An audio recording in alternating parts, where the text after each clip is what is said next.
নমস্কার, ভাগ্যবার্তা অনুষ্ঠানে আপনাদের সকলকে স্বাগত। আজকে একটি এই ছক সম্বন্ধে বলবো। এই ছকটি হচ্ছে খুব ডেঞ্জারাস ছক।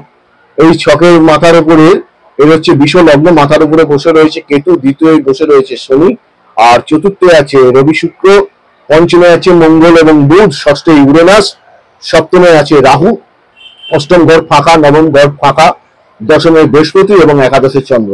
এই জাতকের লগ্নে যদি কেতু থাকে, যে কোনো জাতক জাতিকার ক্ষেত্রে এটা পরের ধন প্রাপ্তি হয় বা বিষয় সম্পত্তি যে কারুর দিক থেকে পেতে পারে, সেটা পৈতৃক দিক থেকে হতে পারে বা আত্মীয় স্বজন বিভিন্ন কারুর দিক থেকে হতে পারে। আর দ্বিতীয় শনি থাকার দরুন প্রচন্ড পরিমাণে মিথ্যে কথা বলবে, মিথ্যে আশ্রয় নেবে এবং দেখা যাবে যে অল্প বয়সে বেশি পয়সা রোজগার করবে এবং ভবিষ্যতে গিয়ে সেটা খুব দারুণ ভাবে ওর পয়সাগুলো নষ্ট হয়ে যাওয়ার সম্ভাবনা রয়েছে।